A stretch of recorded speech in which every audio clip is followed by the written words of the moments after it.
Very good. This is what should be done by one who is skilled in goodness and who knows the path of peace. Let them be able and upright, straightforward and gentle in speech, humble and not conceited, contented and easily satisfied, unburdened with duties and frugal in their ways, peaceful and calm and wise and skillful, not proud and demanding in nature. Let them not do the slightest thing that the wise would later reprove, wishing in gladness and in safety. May all beings be happy, whatever living beings there may be, whether they are weak or strong, omitting none, the great or the mighty, medium, short or small, the seen and the unseen, those living near and far away, those born and to be born. May all beings be happy, let none deceive another or despise any being in any state. Let none through anger or ill will wish harm upon another, even as a mother protects with her life her child, her only child. So with a boundless heart should one cherish all living beings, radiating kindness over the entire world, spreading upwards to the skies and downwards to the depths, outwards and unbounded, freed from hatred and ill will, whether walking, standing or walking, seated or lying down, free from drowsiness. One should sustain this recollection. This is said to be the sublime abiding, by not holding to fixed views, the pure-hearted one, having clarity of vision, being freed from all sense desire, is not born again into this world.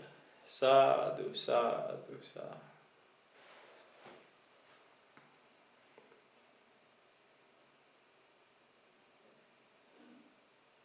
All right, Venerable, over to you. Okay. Comfortable to give us a talk and then a meditation? Yeah, we talk a little bit and then we meditate. Excellent. Yeah.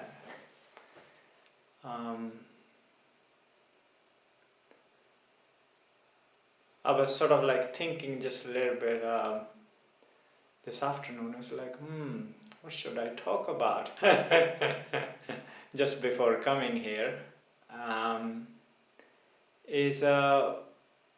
What came to my mind is like when we meditate, what's the most important thing, right? And also you can say like the mystery to a successful meditation, right, is like how you do your meditation, right? What's between you and the meditation object, right?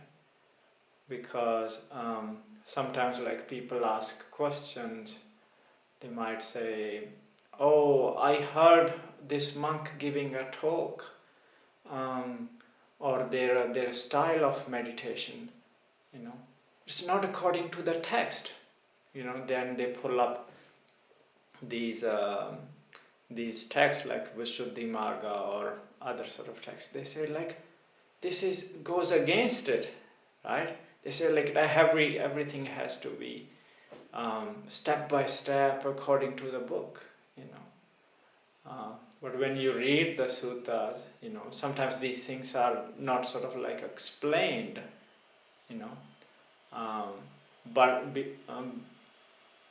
because people just pick up these little sort of like these parts from the suttas or the teachings, but they forget like the whole, like what the whole teachings are talking about, right?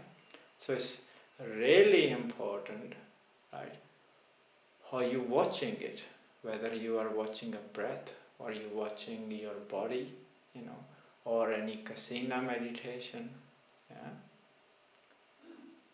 that the object is not that important,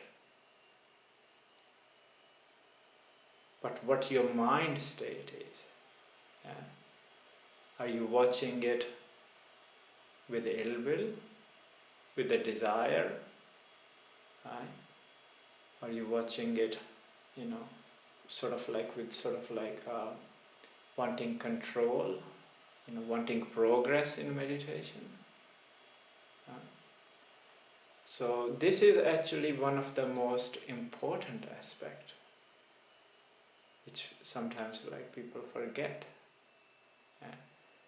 I remember when I was a novice monk, I was very new here in Bodhinyana, and there was somebody, they were visiting during the day, and they were asking, like, they brought up Ajahn Brahm's booklet, The Basic Method of Meditation, and they wanted to know, their progress on the path. Is like, oh, I'm on to this step, is it right? I'm on to this step. Right? Even though they have like some days ago previously talked to Ajahn, but they were like still wanted to sort of like confirm. So it's not sort of like mechanical. Meditation is not mechanical, right? Meditation is sort of like an emotional world, how you watch it, So there's like good exercise which Ajahn Brahm talks about is putting a space, putting a distance between you, the observer, and your meditation object, what you're watching. So when you do that, it gives you some distance, and you become more calm. Give you some space.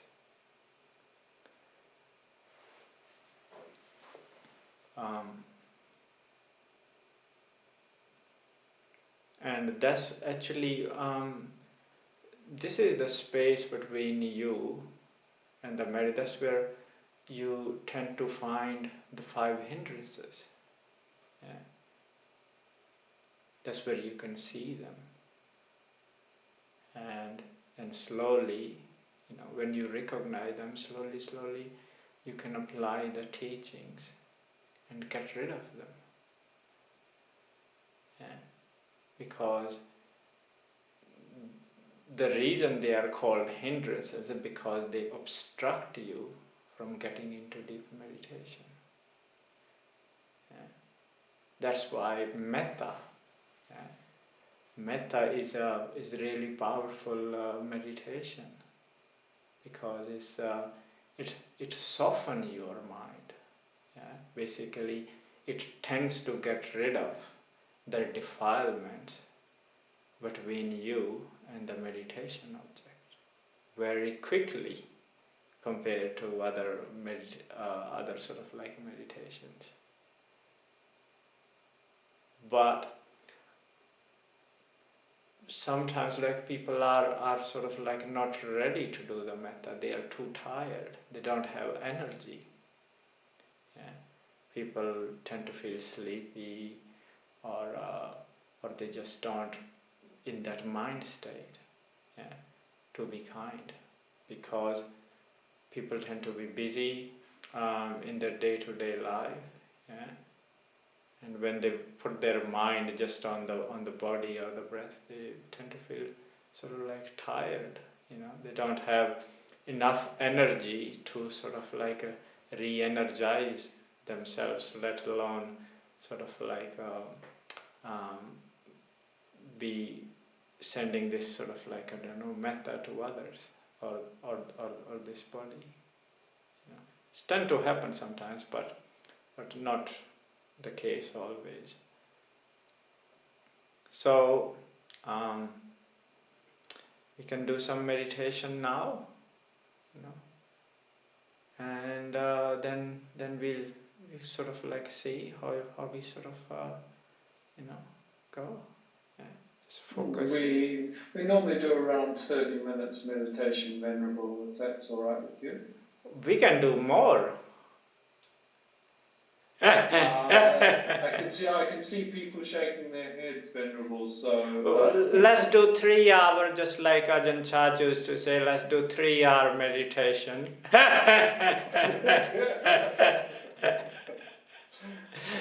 Ajahn Chah was Ajahn Brahm says, like he was infamous for giving talks for like 2 hours, 3 hours. It's like many monks get bored. They'll be feeling sleepy. So, okay, yeah. So, get yourself in a comfortable posture.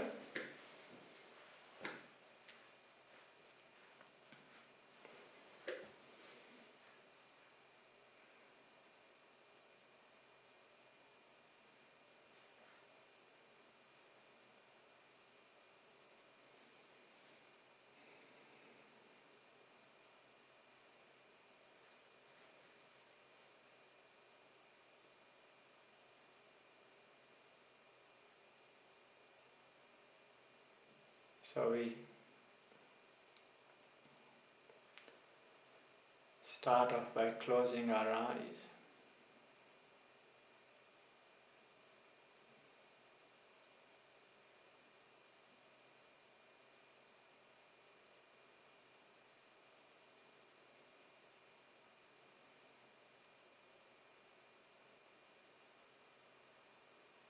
And with our eyes closed,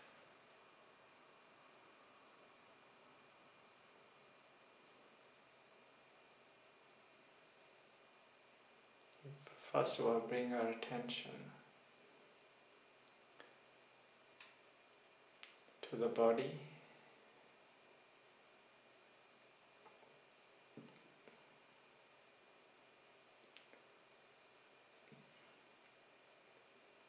Just to make sure that body is comfortable.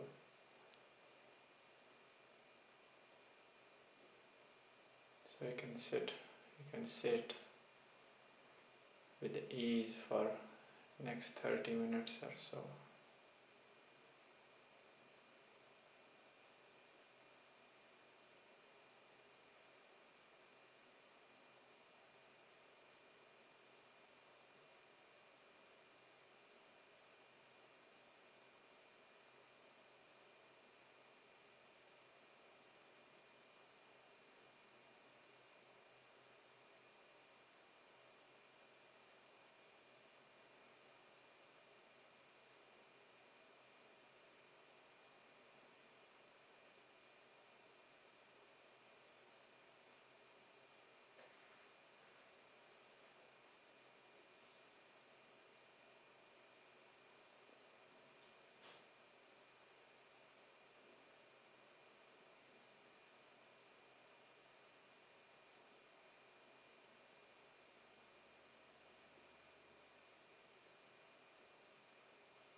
So we start off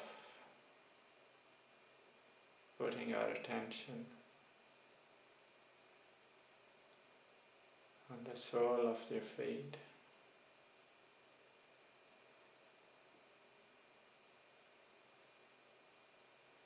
And you can feel the feet touching the floor or the meditation cushion.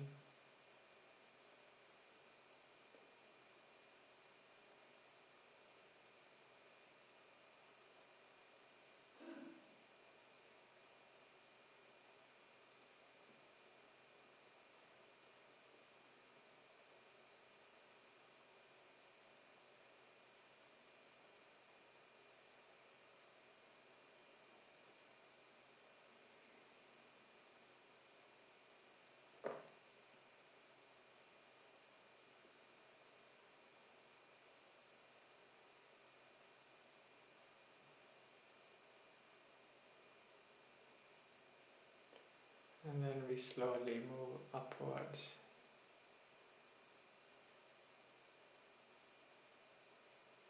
towards the legs.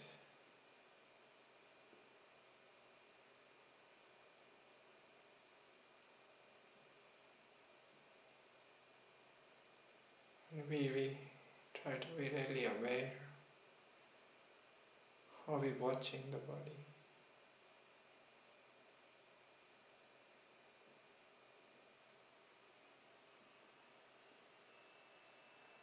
We are aware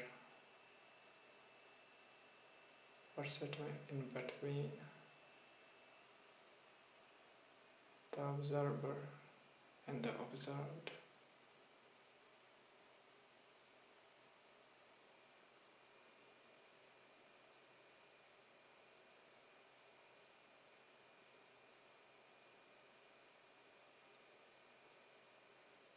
Are we watching with kindness?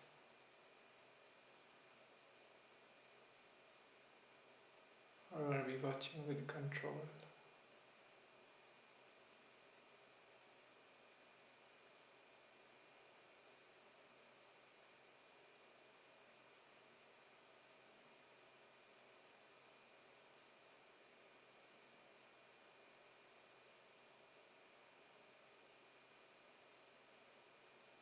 If we're watching with control, it means our mind is tense.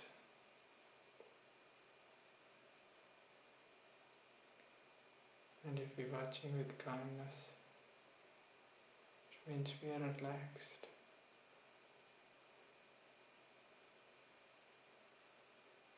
Our mind is at ease.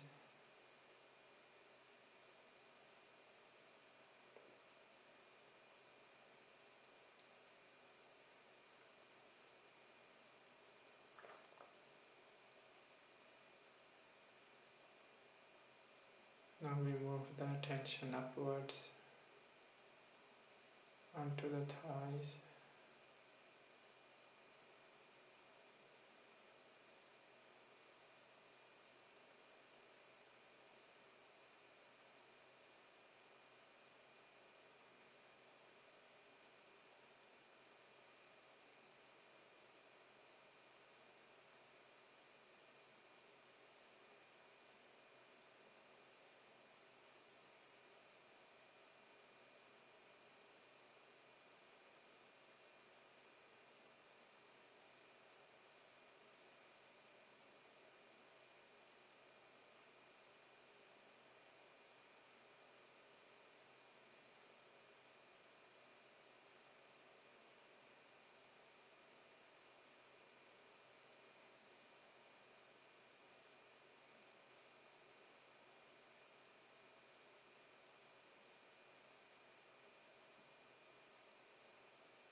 You can feel the pressure of the chair or the cushion against the thighs and the buttocks.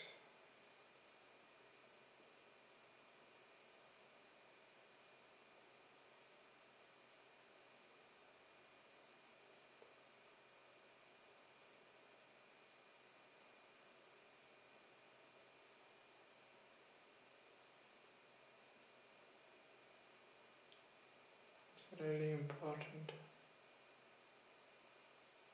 that if there is any tension or unease, that we don't have any aversion towards it.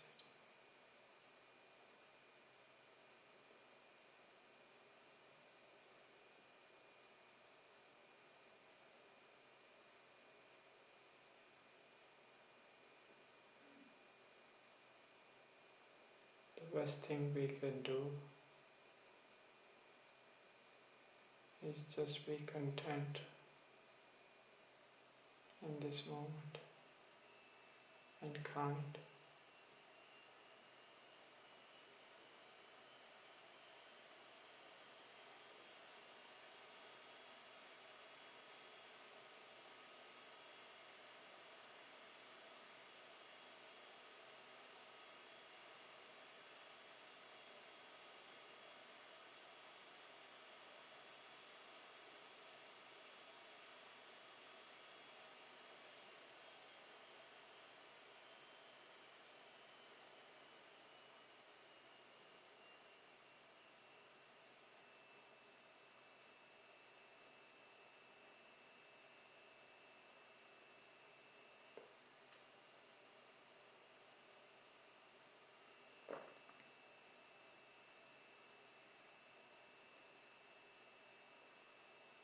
Now moving upwards,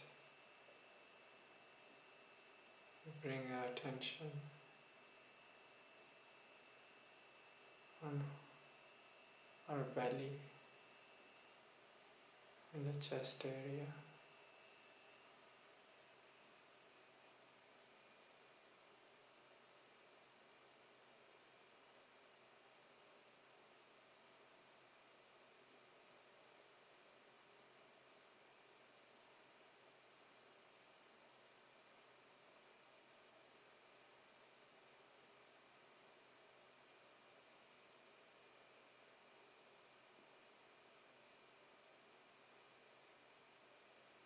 And just simply aware of it.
And we watch the body without any control or aversion or wanting. It tends to heal better.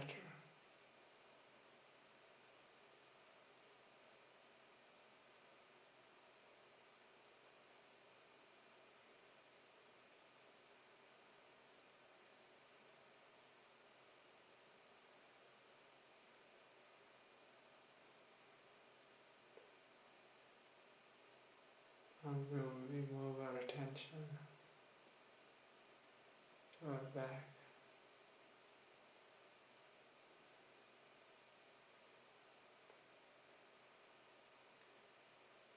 focus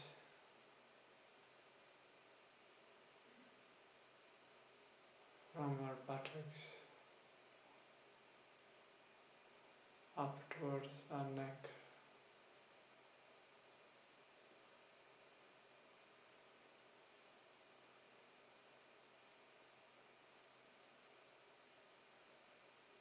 If there's any tension in the muscles,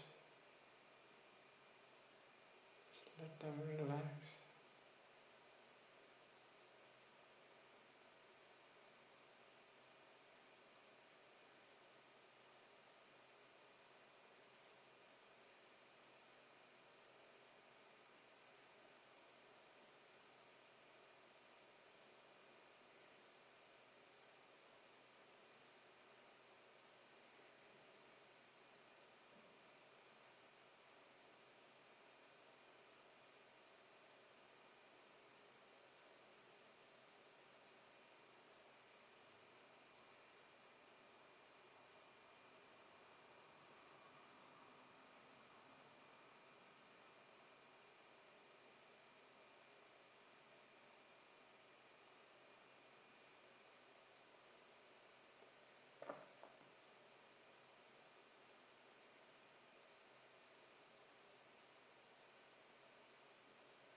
Just by putting attention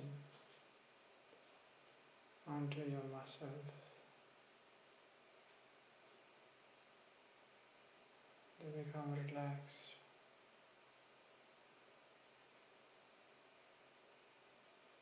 That's all you need to do.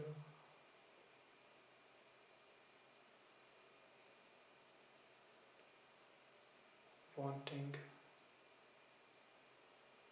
or control will have the opposite effect.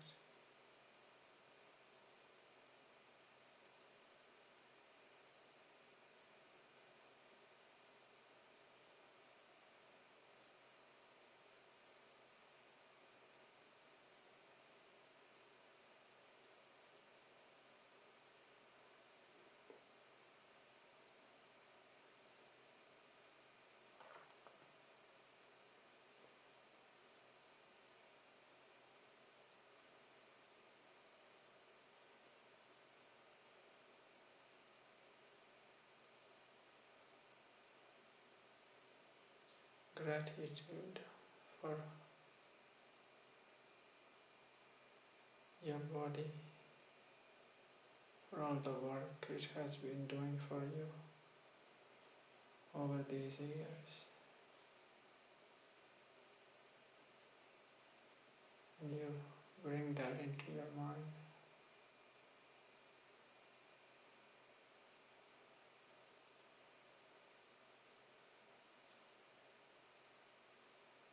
Because this body is not a slave.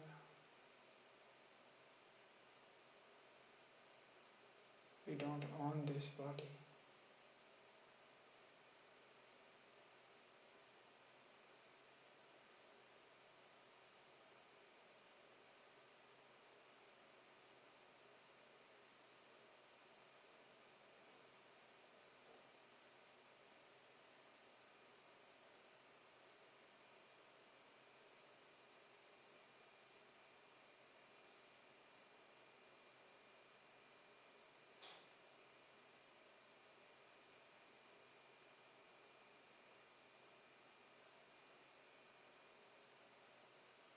Now we move our attention on the shoulders and our arms.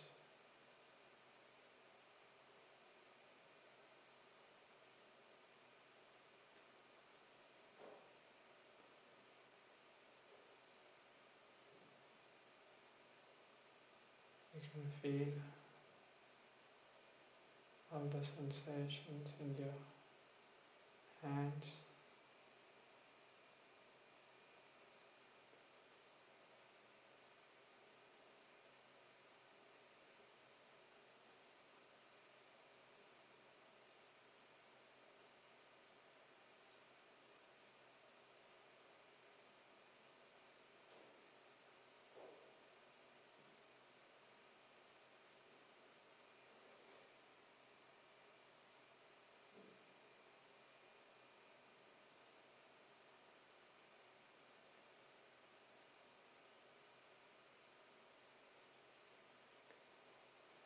Scanning the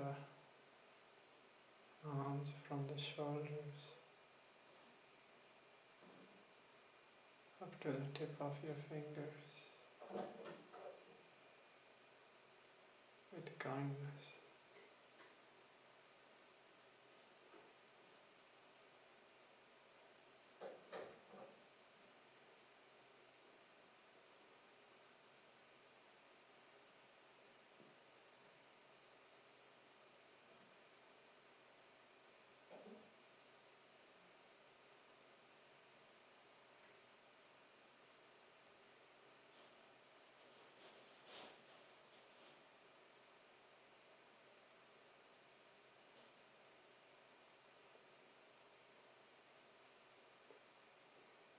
Bringing all attention to the neck,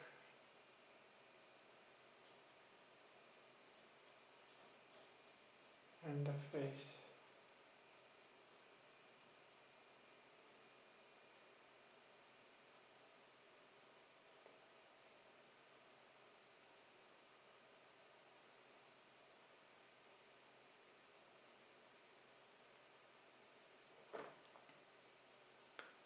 Become aware of all the muscles of your jaw and the forehead,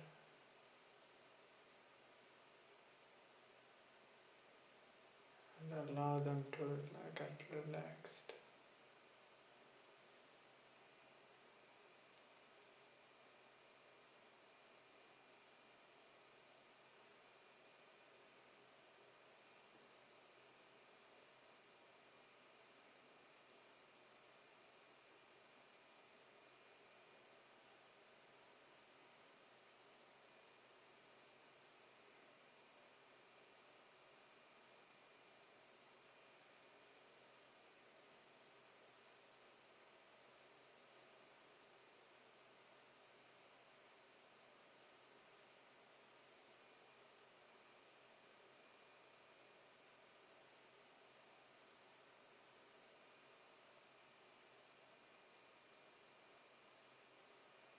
Now your body is quite relaxed. We bring our attention to the mental world.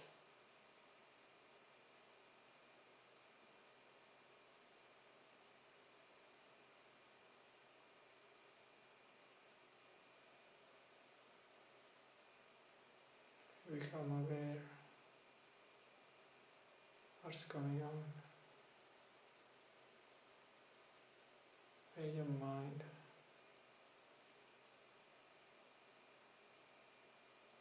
is running to.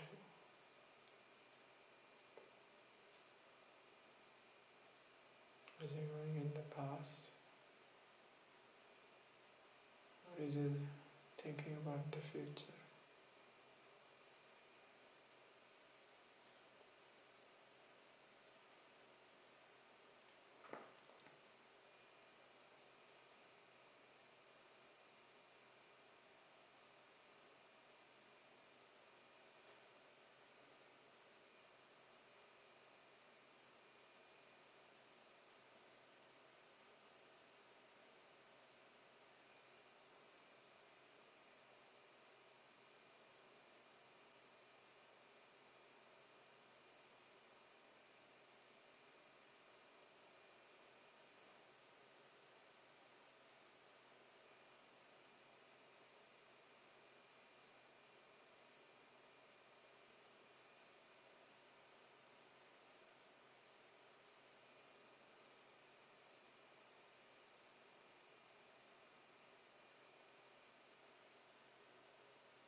don't worry about the future. There is a waste of time planning and be anxious about it, because things always turned out to be different.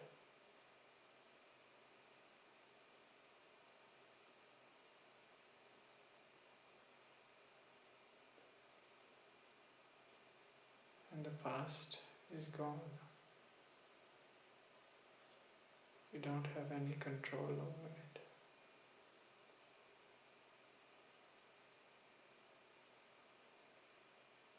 All we have is now, is present.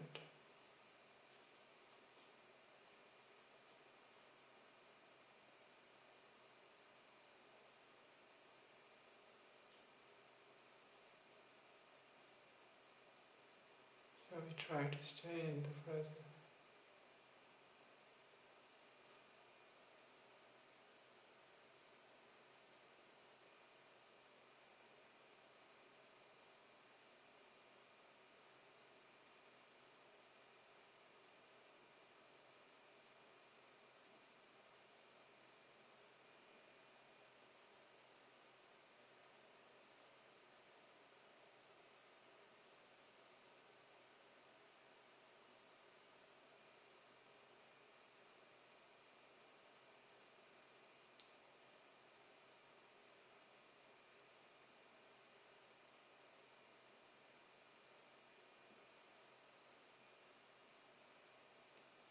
If we can stay in the present without wandering,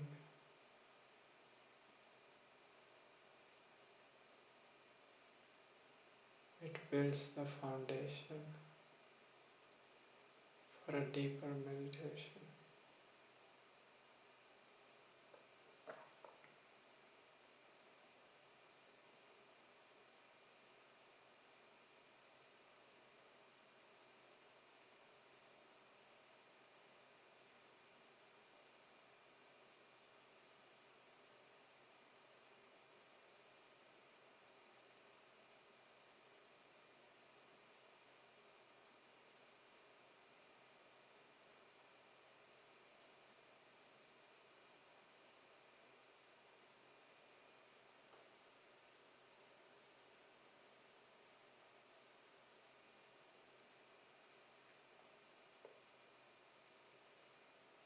Just sit in this present, being content. Don't try to achieve anything.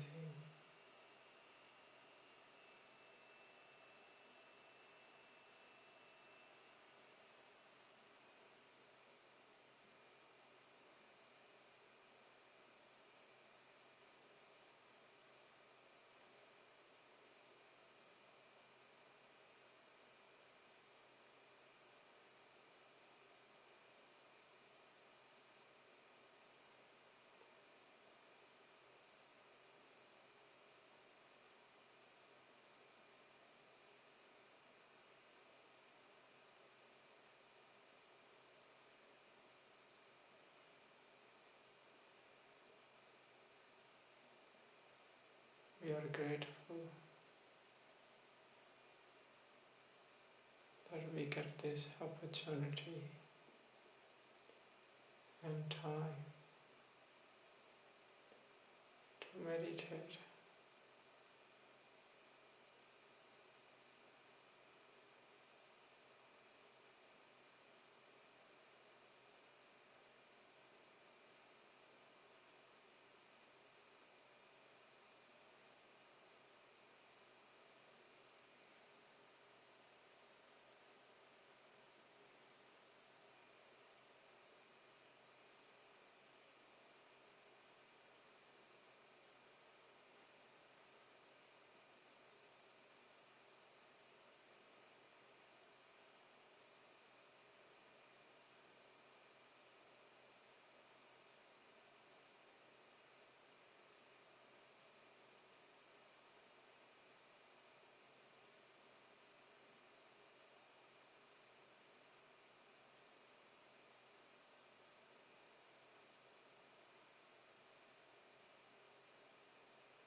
We're coming towards the end of the meditation.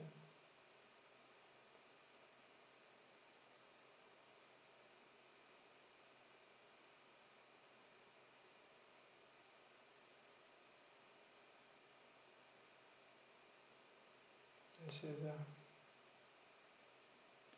time to reflect.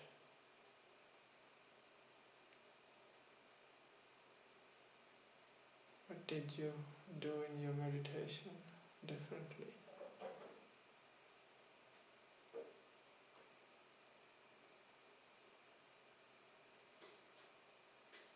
What happened?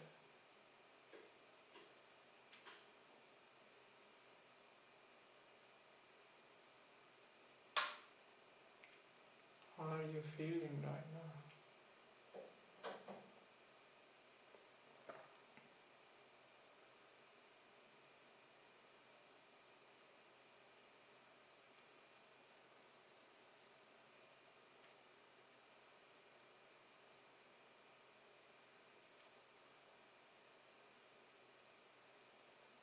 Next time I speak,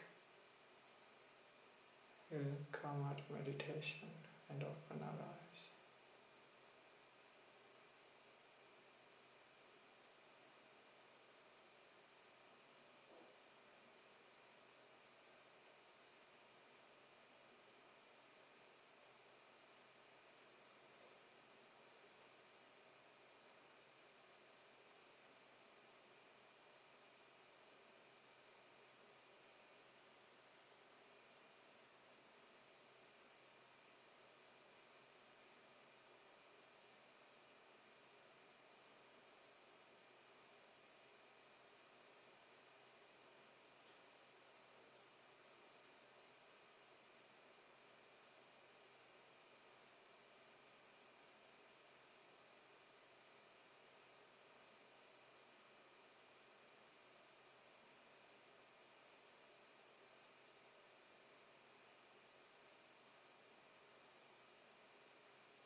Now we have reached the end of the meditation session, and slowly, please open your eyes and come out of meditation.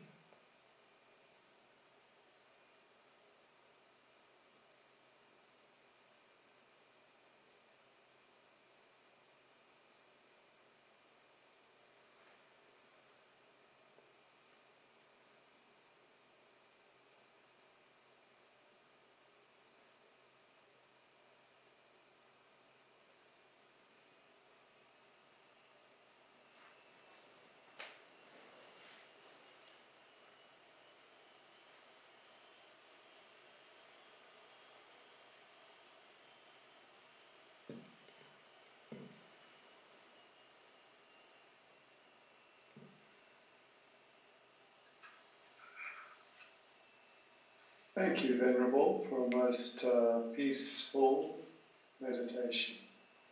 Welcome. Would you like to take questions, or would you like to speak some more?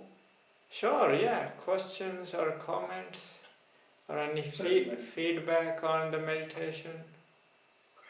Okay. Well, if anybody would like to ask a question, I find personally that the question this time is a very valuable time, because I learned so much from your comments and your questions and the answers that our teachers give us. I would like to ask you this evening, if you wish to ask a question, could you make sure that you speak loudly, because these questions are valuable and sometimes they get lost when they can't be heard on the podcast. So if you would like to make sure that you speak loudly, that would be wonderful. Is there anyone who would like to start and get the ball rolling? Or maybe, Venerable, if you wouldn't mind, I would like to ask a question. I have a question that I'm interested in. Right speech. I live with a Lao partner, and he always says to me that be careful of the words that you put into your mouth, because you can't take them back. Yes. Once I've been said, they're there forever. Yeah, yes. I think sometimes like people forget, I'm just gonna like talk a little bit more about meditation as well, that this whole path is just not meditation, right? But it's the eightfold path, right? Eventually leading you to deeper meditation, and that becoming cause for enlightenment, using it, yeah, to get enlightened. And right speech is one of the most important factors, because we sort of like, speak a lot throughout the day, right? Necessary or unnecessary, right? I was talking to a friend recently from US. He said when he was a teenager in school, and there used to be a janitor, he gave them advice. He said like, think twice and speak once, right? But we don't do that, do we? Right? If everybody did that, right, then you would realize that you don't need to speak much. Right? So, and right speech is, I think one of the things is sort of, which sort of says is like ideal chatter, right? Gossip, right? Harsh speech, right? False speech which is not, true. Yeah. So there are all these. They're like really good explanation if you read the suttas or word of the Buddha. Ajahn Brahm has done really wonderful classes over these years. I think you can find on the YouTube or on YouTube channel.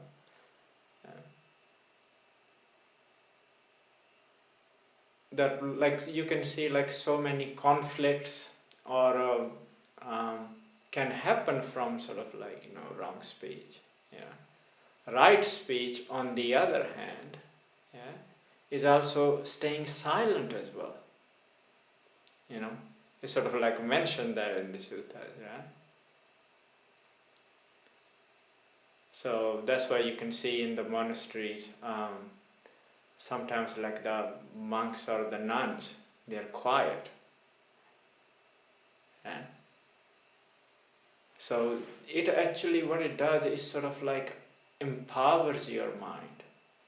Yeah? How it empowers? Because you conserve energy. You don't lose energy.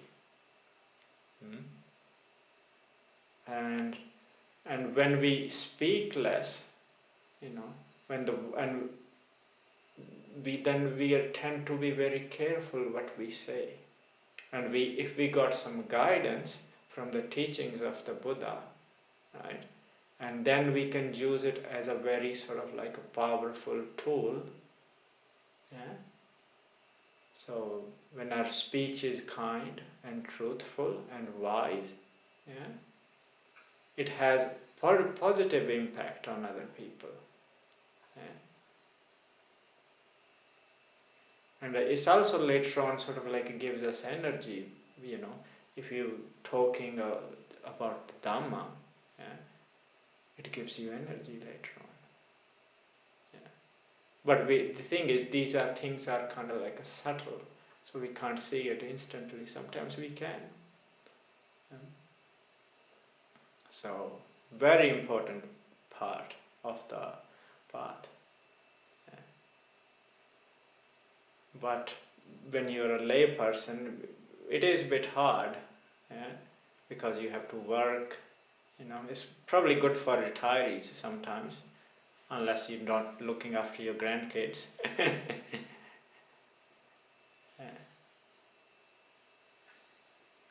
But yeah, good question, Chris. Yeah, thank you. And thank you too, Venerable.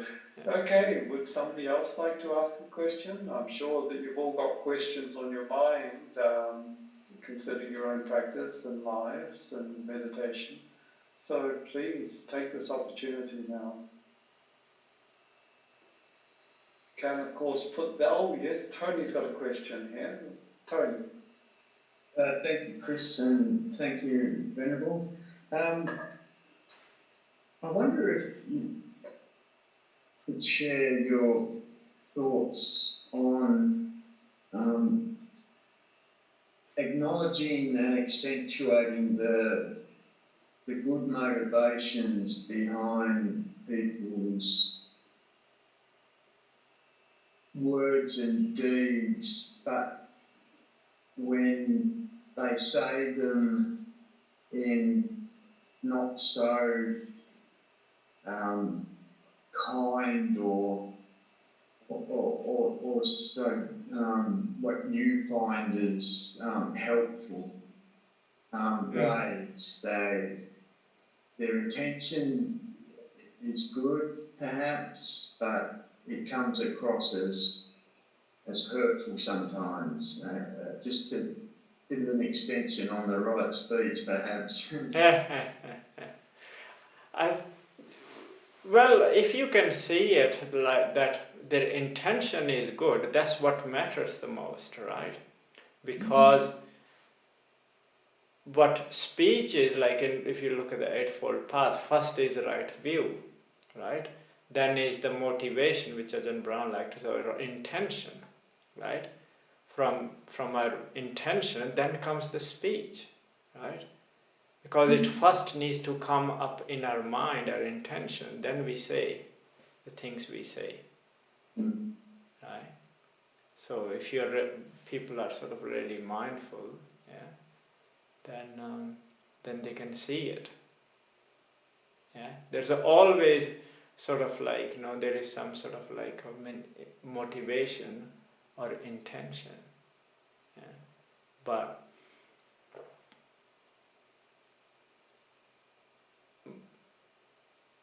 But sometimes if their speech, you can say maybe be a little bit harsh but truthful,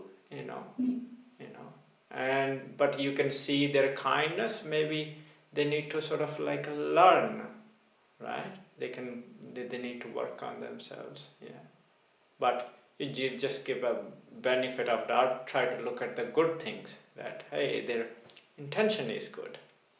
That's what matters, So am I right, Venerable, in saying that there's as much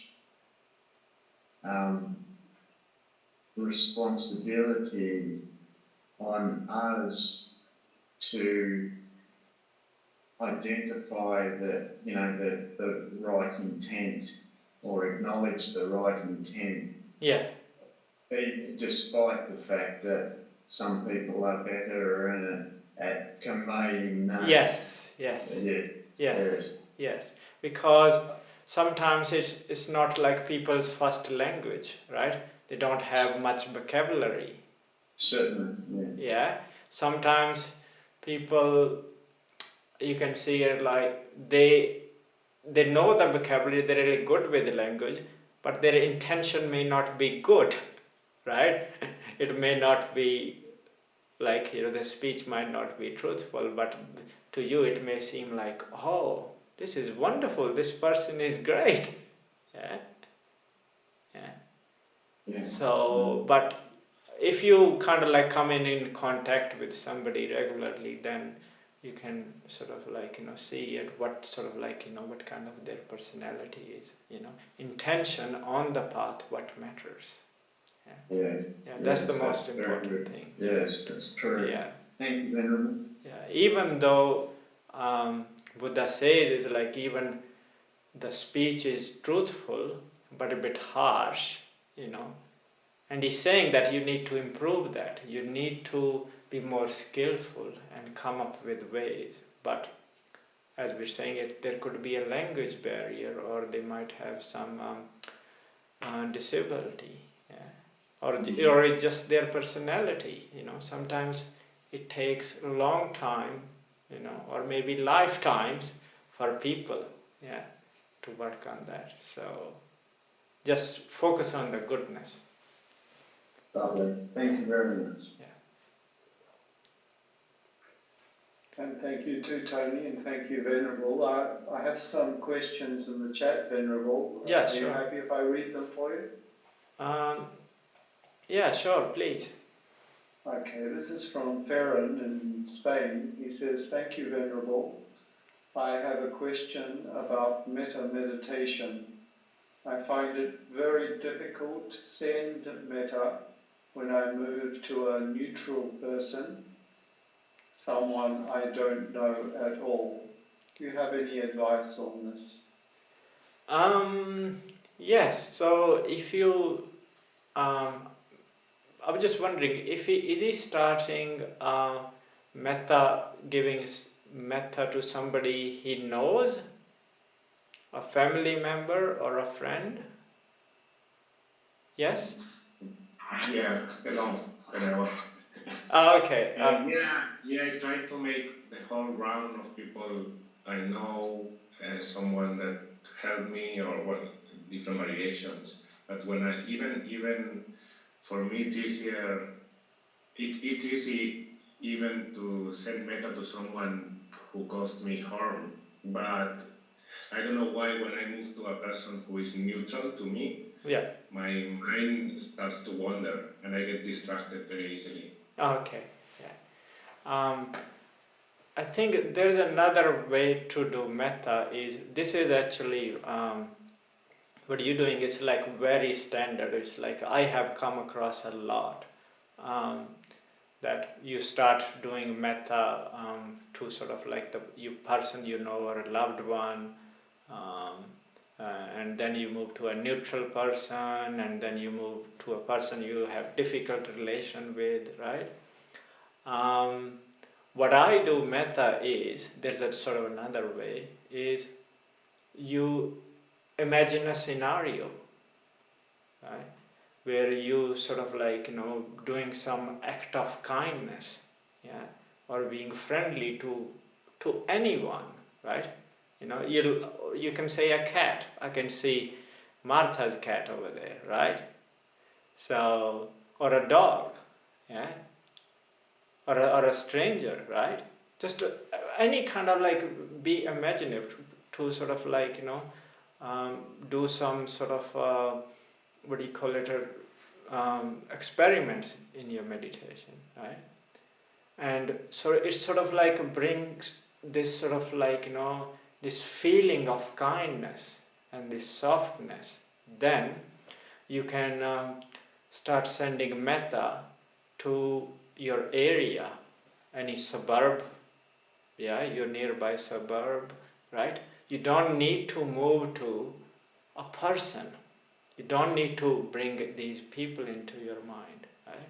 Then you can sort of like, expand the area of the metta to maybe to your city, yeah, then to your country, Spain, right, and then the whole Europe, and then the whole earth, yeah, any beings which are kind of like visible or invisible, any beings who are not there, yeah. So there's another way, yeah? And after a while you keep on doing it when your practice gets stronger. And if you want to experiment with this method you're having trouble with, yeah, you might be okay, try, because one of the reasons you might be having trouble is sometimes the metta is not that strong, yeah, and it could be, everybody also is like a little bit different as well, yeah.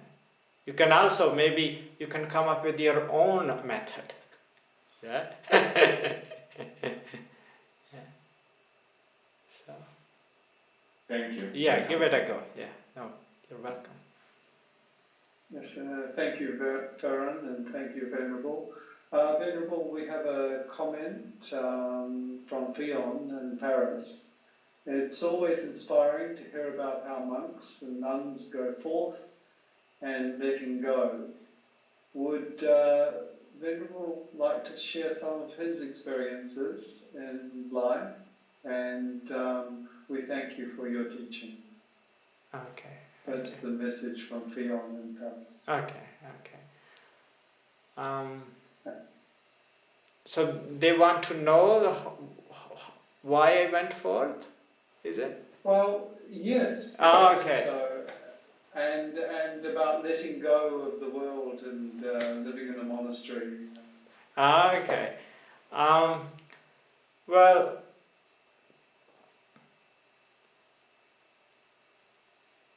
I think my sort of like first encounter with Buddhism was through meditation, and when I come across meditation, I was like, wow, Buddhist teachings are great. Why I never sort of like heard about it before, right? Because I grew up in India and there is no actually Buddhism around, and then because I came across this method called Vipassana meditation by S.N. Goenka, and he basically talks about Buddhism in sort of like very secular way, right? And very simply explaining the dependent origination, yeah? And which sort of like explains how rebirth happens. And because being born in India, I heard about rebirth, and there are many sort of like cases I heard about, and I was like, wow, I never heard somebody explaining the process of rebirth, why it happens, and how can you stop it, in a very simple and a detailed way, That was just, amazing to me. And I also probably there is something from, probably previous life, which I could sort of like recognize. And then I started meditating, and, you can see the benefits, your emotional world, how do you feel? Yeah, and this is actually gives sort of like good sort of like a measure or direction where we want to go in life. Yeah. So when you do something, right? Like let's say if we are angry, how does it make you feel? Yeah. Not very good, right? And so that's probably an indication is anger is not good for you. Yeah? And when we are kind and have good thoughts, yeah, more wholesome thoughts, yeah, and how we feel afterwards. Yeah. Let's say if we make them more, right, have their sort of like a bigger impact, yeah, it's probably gonna make it really good, right? And the effect of stillness, right? If you meditate more little bit and you got some benefits and there was some stillness, it's an indication. If you take it a little bit deeper or higher, yeah, you're going to have more benefits. Yeah? So this is actually explained in the suttas. Buddha, there's a really good sutta about, I think, what's this called? It's Chulla Hathipal, Majjhima 27. Yeah? It talks about how do you come to a conclusion that these are teachings of the Buddha. Yeah? So, but these peace, yeah, stillness, yeah, it gives you good indication where you want to go in life, you know. So the path of renunciation. That was one of my really big inspiration. Yeah, that if I follow the teachings of the Buddha, yeah, become a monk, right, I can be more still. Yeah, eventually, you know, letting go of everything. Yeah, and I don't have to go to primary school again. Or high school, then wonder what I'm going to do next, right? Yeah, so I can let go of everything. Yeah, so I'm just trying to follow that. Yeah. So that was actually one of my sort of like inspiration, yeah, to go into monastic life. Well, thank you, Fionn and Venerable. Jennifer in Penang is asking, how do we build enthusiasm in our meditation and to make it a daily practice? We don't, we actually, I think one of the important aspect is to have inspiration before you meditate. Yeah? If you can find time and have these good reminders throughout the day, but it's important in life, right? Yeah. So the other thing is, how do you look at things in life? Yeah, I was saying before we started meditation that what's between the observer and the observed, right? So in our daily life, we come across so many things and people, right? So what's your attitude? Yeah, how do you look at people? Yeah, how do you look at your friends? Yeah, your colleagues, yeah, or the strangers. Yeah. What's your attitude? Yeah. Are we sort of like judging people? Yeah, just by seeing them? Yeah. You know, what's going on in your mind? Yeah. So we try to become really aware of it. Yeah. Through our practice. Yeah. So we have this kindness. Yeah. So when any kind of like any aversion or judgment comes, yeah, yeah, you try to sort of let go. Yeah. Recognizing as a sort of like, you know, being unwholesome.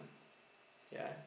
Contrary to Buddha's teachings. Yeah, Buddha's teachings are like seeing things as they really are. Yeah, that's what we strive. Yeah, but if we sort of like, you know, trying to sort of like seeing the world with these colored glasses of, you know, with 5 hindrances, you know, it's not going to be useful. So when we kind of like build this momentum, then we have this sort of like a better meditation. We feel inspired. When we think about the Eightfold Path throughout the day, it gives you energy. I remember my time when I was a lay person. If I sort of like, I remember if I contemplated about the teachings, it sort of like refreshed me, in the middle of the day when I was like, when I was working. And all the sort of like things or the arguments around me, they lose their importance. So we can use these tools and the teachings of the Buddha.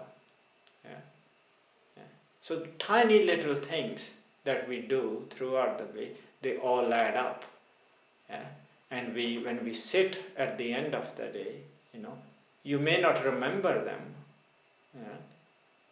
but you definitely feel their impact. Because this whole path, and meditation is a process. Just like we are, we are a process. It's our cause and effect.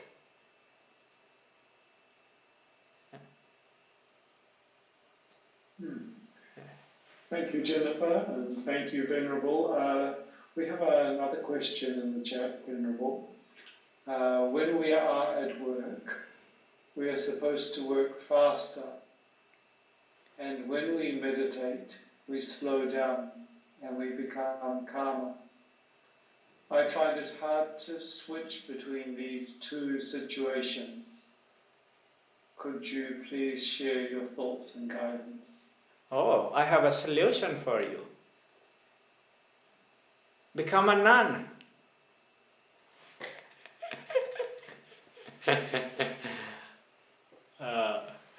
Well, unfortunately, this is the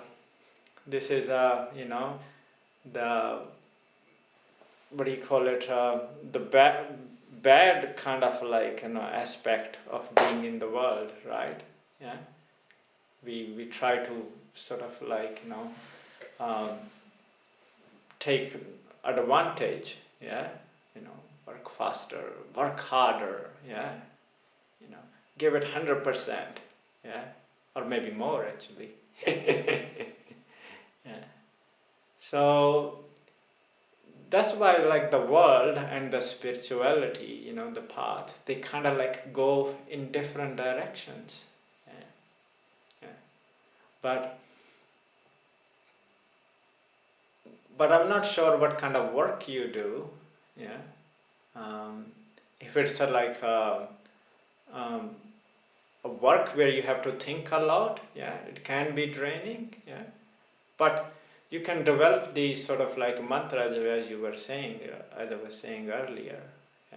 Remembering the Eightfold Path. Some keywords throughout the day. Where you remember the teachings. So if you're working for somebody or a colleague, you think of metta, of kind, right? Then you say something, right? Then that speech becomes more powerful. It has good impact on your mind. So, and let's say if you're working faster, then try to bring your mind just to the work, whatever you are doing. I'm not sure if I shared this story here before. There was this Burmese monk, and he had children. Then he wanted to become a monk, and then the monks at the monastery said, "No, you have to look after your family first. You cannot sort of just sort of like abandon them. And so then what he did was, he said like, he kept his practice. He was a farmer. Yeah. He said like whatever he was doing very mindfully. Yeah. It doesn't matter. Doing things mindfully doesn't mean doing it really slow. Yeah. You use wisdom. Yeah. Let's say you want to catch a bus. It's like, oh, I want to do the mindfulness practice. You're not going to walk very, very slowly. Yeah? Yeah. So you use wisdom. You may need to run. Yeah? Otherwise you may not catch the bus. Yeah. So you try what you can. Yeah? But come up with these keywords, these reminders throughout the day. Yeah. Yeah. I remember before I heard Ajahn Brahm, he told this story of pushing the wheelbarrows. Yeah, yeah. Of pushing the wheelbarrows. Yeah, is easy, but thinking about it is the hard part. Yeah. I heard the similar thing, right? When I used to work in a nursing home. I was talking to one of my colleagues. Yeah, she used to be a kitchen hand. She said, I said like, oh, don't you get sort of like, tired of doing all these dishes? And she said like, I don't think about it, I just do it. Yeah. Then I remember, I was like, yes, that's what I used to do. Because my first job in Australia, when I came as a student, part-time, I was a kitchen hand as well. Yeah. So those dishes, I'll just sort of like, just clean, just don't think about it. Yeah. It's just being just very mechanical, easy work, right? Not that hard. Yeah. You don't have to use your mind much. Yeah. So you can apply this mindfulness and wisdom to whatever you're doing. Yeah. Thank you, Venerable. Venerable Sky has, I think, a final question for this evening. What to do about sitting with aches and pains when we're sitting in meditation, when the hindrance is interrupting, and how can we find some comfort while we're sitting in meditation? So when you're sitting with aches, and which hindrances is interrupting? Oh, well, the big hindrances is the body. So unfortunately, we can't do much about the body. Yeah. So the only sort of way is, right, you can adjust the body. Yeah. So this is a very simple one. Yeah. And the other one, if you can't get rid of the aches and pains, then changing the attitude, how we look at the pain. Yeah. Yeah. So just like I was saying, like what's between you and the pain? How are we watching it? Yeah. Are you wanting it to go away, have aversion towards it? Or are we sort of like accepting it? Yeah. You can also try ignoring it, by putting your attention somewhere else. Yeah. So try these methods. Yeah.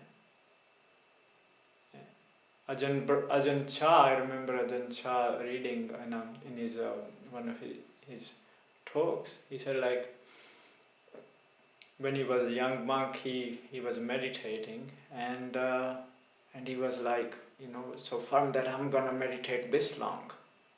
Yeah. But his meditation, he said like, was going pear-shaped. Yeah. He's like, What was the reason? It's like I was bringing craving, wanting into his meditation.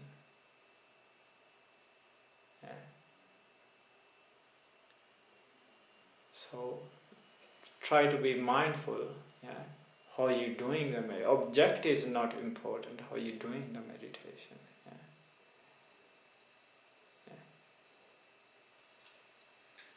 Thank you, Venerable, and thank you, Sky. Venerable, we've reached the magic time of saying good night. Would you be happy to offer us a blessing this evening? Yeah, sure. Thank you. Sabba roga vinimuto, sabba santapa vajito, sabba verati kanto, Nibbuto chatubang bhava, sabitiyo vivajantu, sabba rogo vinasatu mate bhavan, Tvantarayo sukhi digayuko bhava abhivadana sile sanicca buddha pacaino Chataro Dhamma vadanti ayuvano sukham balam. May you be all happy and